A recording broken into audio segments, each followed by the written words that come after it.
Hey guys, so Dragon Ball Daima episode 8, titled Tamagami, is now done airing. I'll just say right now, this is easily the best episode we've ever seen of Daima. This is probably just leagues above every other Daima episode so far, and I've enjoyed the series a lot. This was certainly, if this is where the series is going, and we're going to have like 12 to 15 more episodes like this, we're in for a good time here, because this was a really well done episode. As always, if you don't want to be spoiled on episode 8, click off the video now. I'm going to give you like 2 seconds to click off while I discuss the entire episode. All right, so we do have some images from the beginning. So if you guys remember, we left off episode 7. It was Goku essentially facing off against Tamagami number 3 to obtain the 3-star Dragon Ball. Remember, there's only 3 Dragon Balls in the Demon Realm. There's one for each realm. There's the 3rd Demon Realm, 2nd Demon Realm, 1st Demon Realm. This is the Tamagami of the 3rd Demon Realm, which is the biggest of them. So things start off, I'm not going to go through the entire fight. The fight wasn't really that long. It was only about half the episode was the fight. But yeah, this is definitely the first real fight. We had like the sort of sparring session of Goku versus Glorio a few episodes ago. I think that was episode 6. But this was certainly the first real fight. Essentially is base Goku facing off against this Tamagami. We got some interesting shots here from DBS Hype. So essentially what this guy is he is Thor with this hammer. And he actually is able, you can see the hammer here in the background. He is able to actually like summon the hammer to fly back into his hand, sort of exactly like Thor is. Obviously this guy was completely referenced off of Thor, like almost entirely. I have a lot of notes. There was like, actually, they spent the first 7 episodes essentially just building up to this episode, it feels like, because there's so many plot developments in this one. So Goku, I'm going to start going through some of my notes here, and we can take a look at some of these pictures while we do this. So Goku faced off against Tamagami number 3. I literally say he is Thor. So Goku starts off as base, and then, they're fighting. The animation, by the way, in this fight is top-notch. We saw hints of really good fight scene animations throughout the first 6-7 episodes. We saw decent fight choreography and animation during the Glorio sparring session, but this is a different level entirely. This is up there with some of the best choreographed fights in Dragon Ball, just in terms of the quality of the animation. It's just very well done. It's not like the punches and kicks in rapid succession that you can't even see. It is actually fully fleshed out martial arts maneuvers, punches and kicks and dodging and midair, body contortions and things like that. So it does look very, very good. So yeah, it's Goku in base form fighting Tamagami number 3. So what ends up happening here is Tamagami number 3 is essentially, he has his hammer, but he's like, again, he can control his hammer outside of him actually physically holding onto it. So he's like pushing Goku into a mountain with the hammer. And Goku is getting crushed by the weight and the pressure of the hammer. So he's forced to go Super Saiyan, essentially. So Goku goes Super Saiyan. And then he actually jumps up and he breaks the handle of the hammer. So the hammer essentially is no longer usable in this fight. And the hammer drops to the ground and Goku is Super Saiyan. And that's essentially what these images are here. So this is what happens. So Goku goes Super Saiyan. Let me just pull some of these up here. Goku goes Super Saiyan. Let me get rid of this one right here. And then he does a backflip and he essentially uses his power pole to like slash through the handle on the hammer. And that's what causes it to break. So there he is. And this is him looking up at Goku. And so now they're fighting Super Saiyan Goku versus Tamagami number 3.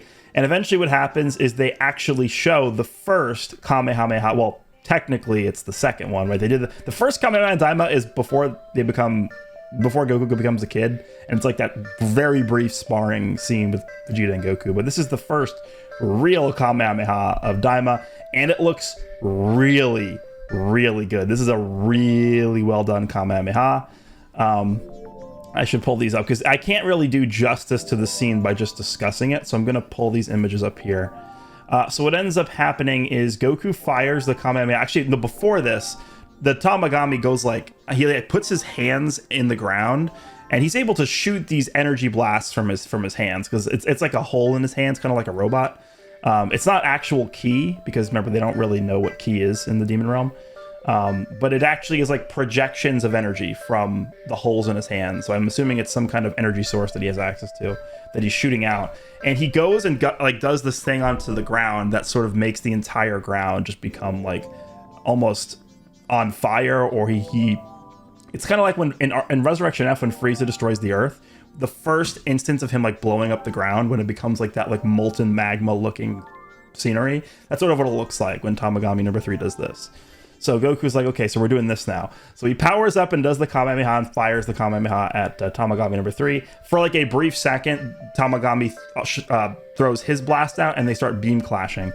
But Goku's Kamehameha easily overpowers the blast from the Tamagami. And then essentially what happens is he's pinned against like the rock wall behind him, against the boulder behind him. And Goku is pinning him against it with a Kamehameha. But he's like holding on. He's like doing this. It kind of reminds me of a scene with Goku versus Frieza, where Frieza does fire something at Goku, and he's trying to like hold it back, but he's pinned against like a rock in the background. It's very similar to that. I think they probably took reference from that fight with Goku versus Frieza, where Goku's sort of like pinned to the rock with trying to hold back the beam from Frieza, or the blast from Frieza. But he's essentially pinned against this rock. But he's still holding it back. He's holding the Super Saiyan Goku Kamehameha back. So Goku is like, all right, I guess I got to actually push it up a little bit. So he actually goes Super Saiyan 2. Goku goes Super Saiyan 2 during the Kamehameha. Like, sort of, I guess I'd call it a beam struggle, but it's not really a beam struggle because it's Goku just firing it against him. So he goes Super Saiyan 2, and that obviously greatly amplifies the power of the Kamehameha. The Tamagami actually does end up pushing it upwards to deflect it, which I believe is exactly how Goku did it in the fight versus Frieza, so it's very referenced. But this is Goku getting ready to do the Kamehameha, and here's him actually firing it off. Let me see if there's any images of the Super Saiyan 2. Yeah, so obviously you can see him going Super Saiyan 2 here. So Tamagami number 2 number 3 deflects the Kamehameha upwards. And so his hands go up in the air like this to deflect it upwards. So Goku goes in and sees that he's open and hits him with an elbow to the stomach. And that's essentially what ends the fight. So Super Saiyan 2 Goku comes out, and there's no like impact frame here of when he does it. But it is very fast and it looks very cool.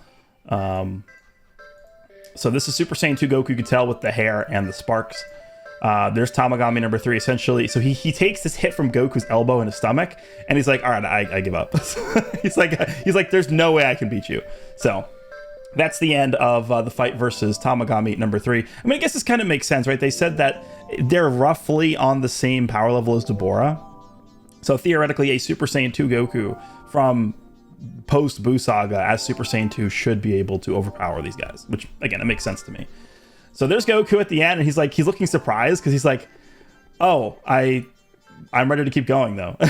So there's a bit of disappointment, I guess, in Goku, just because they were all making this guy out to be like some insanely powerful character, which he is pretty strong. I mean, to be able to at least go toe to toe a little bit with Super Saiyan 2 Goku means they are definitely pretty strong. But Goku definitely beats the guy pretty handily, I would say. And then he's like, okay, so now I get the Dragon Ball, right? And he goes, no. So there is one final thing they have to do, and that is to, I think they actually call it one more challenge. Let me just see my notes. Before Goku's able to take the Dragon Ball, he's presented with one more challenge. It's basically 3-card Monty. Yeah, so you guys know what 3-card Monty is. It's like you have to figure out which. So it's like you know when you put a ball under the cup, and then like you have different cups, and you mix the cups around. You have to figure out which cup the thing is under. That's exactly what they do here. So he's like, okay, if you can figure out where the Dragon Ball is, which cup the Dragon Ball is under, it's yours. So Goku is like, okay, he's looking at him putting the Dragon Ball into the cup, and he starts off moving the cups around pretty slowly. And then it just turns into like, he's moving them so fast, you can't even see like what's going on. So everyone's like, how the hell are we supposed to figure this out? And then he goes, okay, so Goku, which cup is the Dragon Ball under? And then Goku's like, it's not under a cup, it's over there behind us. And so they actually show the Dragon Ball is like hovering in midair above this one guy who's like looking on as part of the crowd of people who were watching this. And apparently what the Tamagami did is like right before the end, he just very quickly, again, it's so fast that like we couldn't see it. Very fast, he just took the Dragon Ball out of the cup and just like very quickly threw it behind everybody. So Goku was able to see that. And with that, he does get the Dragon Ball.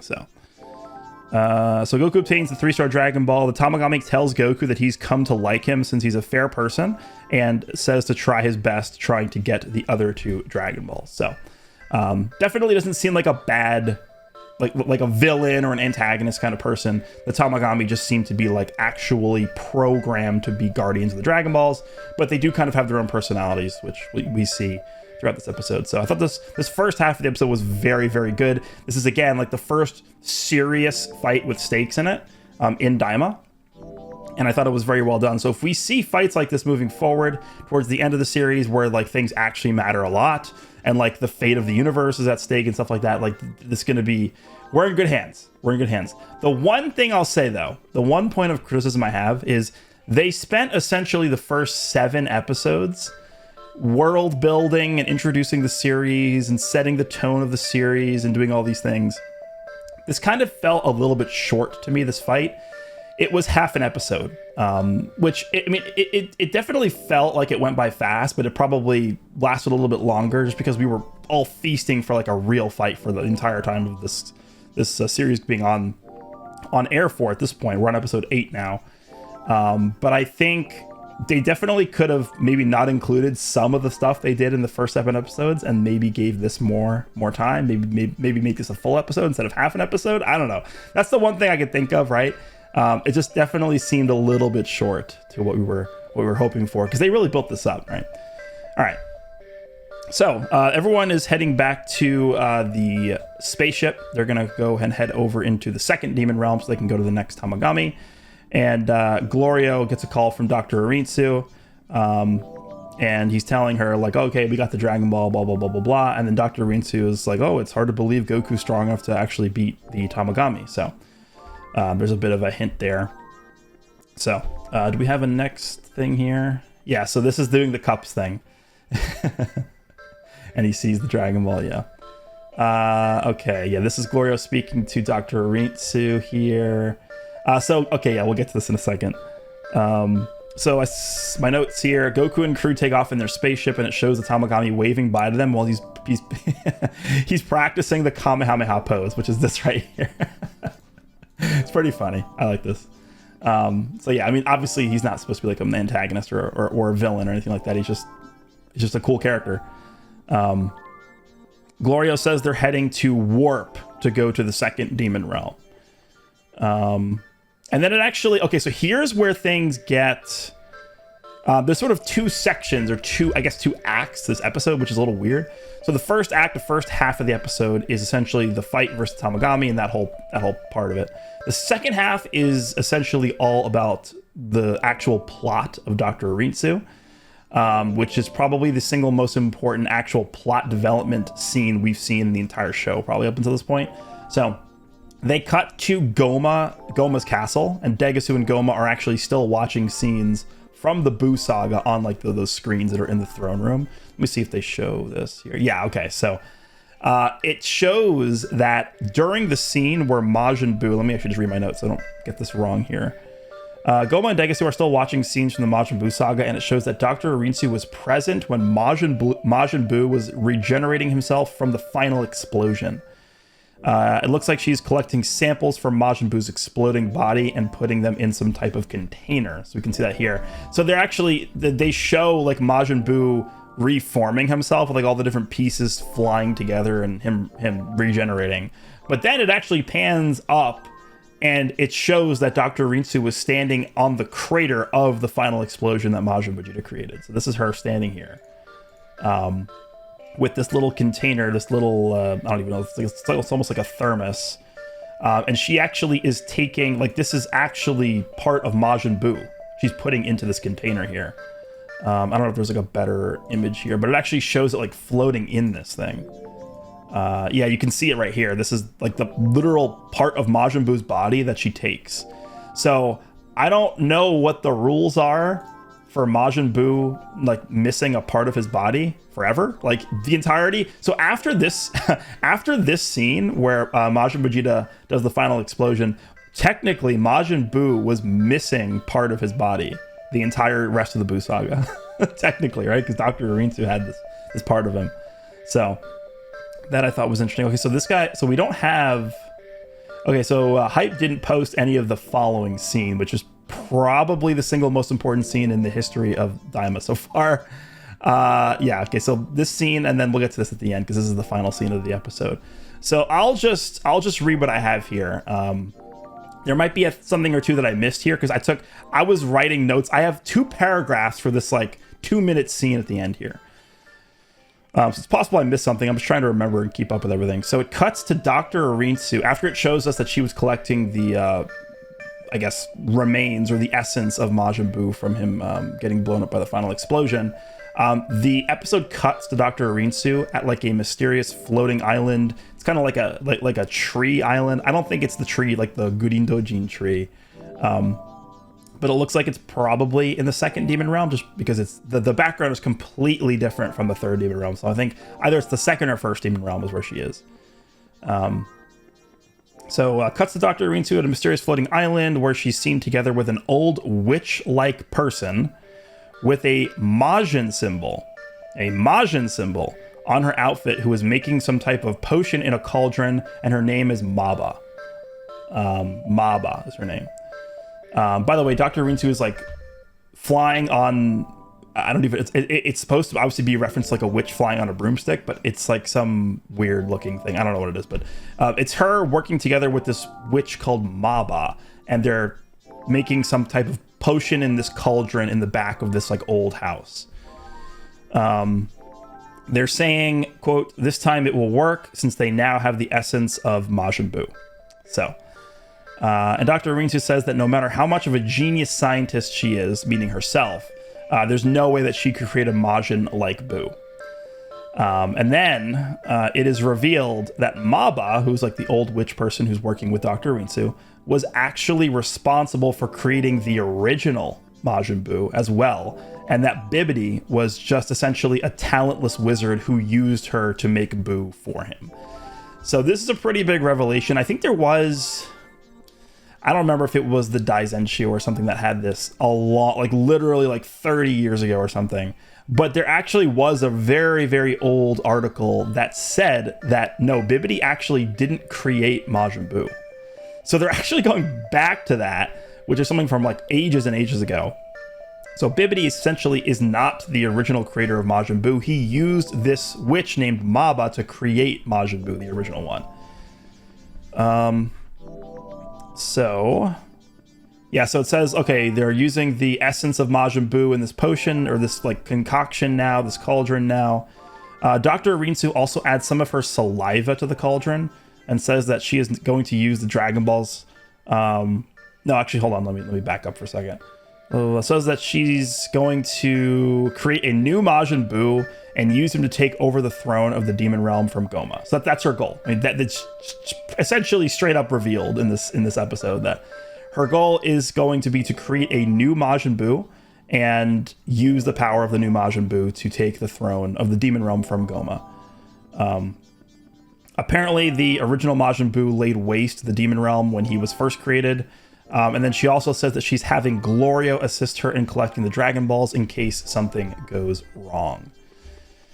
So that essentially is what's happening here. We had Resurrection F to bring Frieza back. We had Superhero, which brought us Cell Max. And now we are having, I guess, a new Majin Buu, a Majin Buu Max. It's going to be, assuming what this is building up to a new Majin Buu being the final boss of Daima. Essentially, I think is what this is building up to. Don't forget, we also do have the third eye, which they briefly talked about in the first episode. I don't think they've brought that up since then. We also do have Deborah's father, Abba, who was also, I believe, in the opening. There's a picture of Deborah next to him. So there are a few developments that we haven't really gotten to yet, but now we know that that's Dr. Arinsu's goal at this point is to create a new Majin Buu. They have the essence of the original Majin Buu. They have Glorio trying to get the Dragon Balls for her. So, this could potentially be building up to something pretty interesting here. The third eye might play a factor in here as well. We might have the Abba, the father of... he's going to play a part somehow because he's in the opening, right? They're not going to include him and then never show him in the series. He's going to play a role in this somehow. So there's still a lot of puzzle pieces. We don't really know where they fit. But this, I think, was probably the most important plot development in the actual progression of the story for Daima that we've seen probably in the first 8 episodes. Just overall, we know what the goals and ambitions of Dr. Arinsu are, which has been mostly what the mystery has been surrounding this since the beginning. So that is the importance of that scene there. And then we have this ending scene where Vegeta and Co get a call from the king from the third demon realm. He calls this guy, I always forget his name, Haidisu, something like that. Get a call from the king, and he tells them to meet Goku at Warp's location, since they defeated the Tamagami already and already have the Dragon Ball. And then Vegeta's like, oh, there's Dragon Balls in the demon realm, so they're way behind. They don't know anything here. So yeah, this is Vegeta getting upset because he's asking this guy, he's like, there's Dragon Balls in here? Explain. And then the guy's like, you're not the king, so you can't talk to me that way.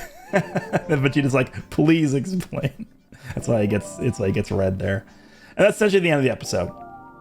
And then we have this next preview here. They don't really show much. I mean, Goku is in whatever this outfit is, this t-shirt. I'm not sure what's going on here. It looks like they're maybe at like some type of hotel or inn or something. I don't know, but we'll see what happens next week. That was episode number 8. By far, I think, the best episode we've seen from Daima so far. A lot of action in the first half, and then we have really major plot developments in the second half. So definitely 2 thumbs up for me this episode. Hopefully the pacing continues to be very, very, I don't want to say brisk, but hopefully it picks up a little bit as we keep going through here, because, we're on episode 8 now. I mean, people are saying 20, 25 episodes, somewhere in there. We're approaching the halfway mark. So they are seeming like they're going to be heading to the second demon realm. Maybe next episode they will finally catch up with like Vegeta and Piccolo. And they'll finally be able to do stuff together. So let me know what you guys think once you've seen it. Hope you guys enjoyed, and I will see you in the next one.